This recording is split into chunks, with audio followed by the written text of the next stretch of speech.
এই স্কুলটাতে আমি এবারেও মাধ্যমিকের খাতা নিতে এসেছি এবং যে ঘরে আমি বসে খাতা নিয়েছি, যে জায়গায় বসে আমি খাতা নিয়েছি, আমাকে সেই জায়গায় সিট করেছে আমার। আমি ৭-৭টা বছর ধরে শিক্ষকতা করেছেন, পরীক্ষা নিয়েছেন, পরীক্ষার খাতা দেখেছেন, কিন্তু নিয়োগ দুর্নীতির কালো হাত সেই শিক্ষকদেরই ফের ছাত্র বানিয়ে ছেড়েছে। যাদের পরীক্ষা নেওয়ার কথা তাদেরই নতুন করে পরীক্ষায় বসতে হচ্ছে। কিন্তু কেন এই অবস্থা হলো? এর জন্য দায়ী কে?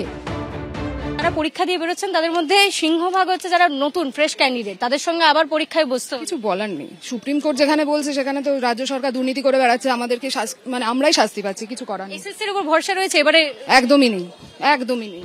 কলকাতা হাইকোর্ট হোক বা সুপ্রিম কোর্ট, নিয়োগ দুর্নীতির মামলায় বিচারপতিরা বারবার জানতে চেয়েছেন যোগ্য এবং দাগী প্রার্থী আলাদা করা সম্ভব কিনা, কিন্তু চাল থেকে কাঁকর আলাদা করা যায়নি। ফলে অযোগ্যদের সঙ্গে যোগ্যদেরও চাকরি বাতিল হয়েছে।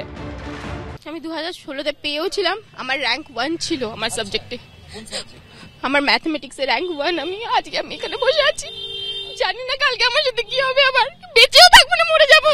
যোগ্য অযোগ্য আলাদা করতে বারবার ওই মার্কশিটের মিরর ইমেজ প্রকাশের দাবি জানিয়েছেন চাকরিহারারা, যদিও শেষ অবধি তা করা হয়নি। এই বছরের ৩রা এপ্রিল চাকরি বাতিলের নির্দেশ দিতে গিয়ে সুপ্রিম কোর্টের তৎকালীন প্রধান বিচারপতি সঞ্জীব খান্না ও বিচারপতি সঞ্জয় কুমারের বেঞ্চ বলেছিল পুরো বাছাই প্রক্রিয়াটি কলঙ্কিত এবং সমাধানের বাইরে, বৃহত্তর পরিসরে জালিয়াতি হয়েছে।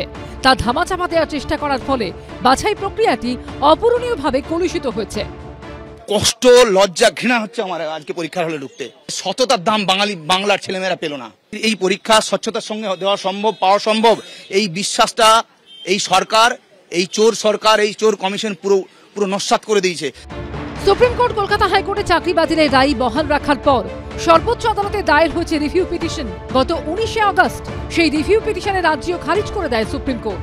স্কুল সার্ভিস কমিশনের তীব্র সমালোচনা করে সুপ্রিম কোর্ট নির্দেশনামায় উল্লেখ করে আসল ওএমআর বা অন্তত ওএমআর এর মিরর কপি সংরক্ষণে স্কুল সার্ভিস কমিশন ব্যর্থ হয়েছে। এই অবস্থায় নতুন করে পরীক্ষা নেওয়ার বিজ্ঞপ্তি দেয় এসএসসি। সেই মতো রবিবার ছিল নবম দশমের শিক্ষক নিয়োগের পরীক্ষা।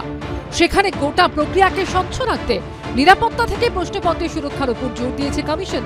কিন্তু তারপর চাকরিহারাদের একাংশের অভিযোগ এরপরেও দুর্নীতির আশঙ্কা রয়েই যাচ্ছে। আমরা মানসিকভাবে খুব বিপর্যস্ত। 7 বছর চাকরি করার পর এখন আমাদেরকে আবার নতুন করে পরীক্ষার সম্মুখীন হতে হয়েছে। যারা নতুন, যারা এখন পড়াশোনা করছে, তাদের সঙ্গে আমাদের কম্পিটিশনটা একটা অসম কম্পিটিশন না। পরীক্ষা ভালো হয়েও যে কতদূর কি করতে পারবো সেটা বুঝতে পারছি না, কারণ দুর্নীতি শিরায় শিরায়।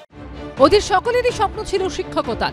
আজ থেকে 9 বছর আগে সেই স্বপ্নকে ছুঁয়েও ছিলেন, কিন্তু সীমাহীন দুর্নীতি তাদের জীবনের সমস্ত হিসেবেই গুলিয়ে দিয়েছে। কমল কৃষ্ণ দেব, রঞ্জিত হালদার ও বিটান চক্রবর্তী রিপোর্ট, এবিপি আনন্দ।